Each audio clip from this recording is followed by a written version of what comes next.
အမျိုးသမီးတွေနဲ့လူငယ်တွေကိုအကာအကွယ်ပေးတဲ့အမျိုးသမီးဆိုင်ရာမူဝါဒတွေကိုအာရခပြည်သူတော်လှန်ရေးအစိုးရအဖွဲ့က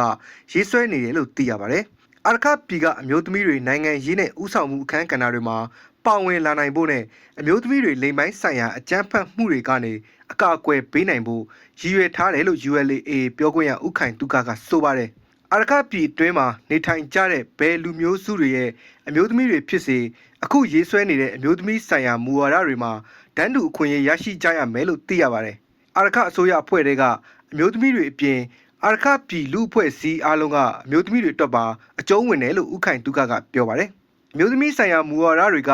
အမျိုးသမီးတွေကိုအကာအကွယ်ပေးတဲ့အပြင်အမျိုးသမီးတွေရဲ့စွမ်းဆောင်ရည်မြင့်တင်ခြင်းအတွက်လည်းပါဝင်တယ်လို့သိရပါတယ်။အာရခပြည်အမျိုးသမီးဆိုင်ရာမူဝါဒကိုရေးဆွဲနေတာအများစုကပြီးစီးနေပြီဖြစ်ကြောင်းနဲ့မကြာခင်မှာအပြီးတက်နိုင်တော့မယ်လို့သိရပါတယ်။အာရခပြည်သူပြည်သားတွေဘေးကင်းလုံခြုံစေဖို့နဲ့ပတ်ဝန်းကျင်ကောင်းတစ်ခုဖြစ်ပေါ်လာဖို့ကျွမ်းကျင်ပညာရှင်တွေနဲ့ညှိနှိုင်းတိုင်ပင်ရေးဆွဲနေတာဖြစ်တယ်လို့ဦးခိုင်တုကပြောပါတယ်။လက်ရှိမှာအမျိုးသမီးဆိုင်ရာမူဝါဒတွေရေးဆွဲနေတာမပြီးစီးသေးပေမဲ့အမျိုးသမီးတွေအပေါ်အကြမ်းဖက်တဲ့လုပ်ရက်တွေကိုတခြားဥပဒေတွေနဲ့အကာအကွယ်ပေးနေတယ်လို့သိရပါတယ်။ဒါ့အပြင်အာရခပြည်သူတော်လှန်ရေးအစိုးရအဖွဲ့ဟာအမျိုးသမီးတွေစွမ်းဆောင်ရည်မြင့်မားရေးအတွက်ဒေသတွင်းကျောင်းသားလူငယ်တွေကျောင်းသားသမဂ္ဂတွေနဲ့ပူးပေါင်းဆောင်ရွက်နေတယ်လို့သိရပါတယ်။အာရခပြည်ပညာရေးနဲ့ပတ်သက်ပြီးတော့လည်းရေတိုရေရှည်အစီအစဉ်တွေနဲ့အရေးအသွေးပြေဝတဲ့တင်ရိုးညှိုးနှမ်းတွေကိုရေးဆွဲတာကအဆင့်မြင့်တက္ကသိုလ်ပညာရေးသင်ကြားခွင့်ရရှိဖို့ကြိုးပမ်းနေတယ်လို့ဦးခိုင်တုကပြောဆိုထားပါတယ်။ရခိုင်ပြည်ကျောင်းသားသမဂ္ဂအဖွဲ့ကတော့အာရခပြည်တွင်းမှာ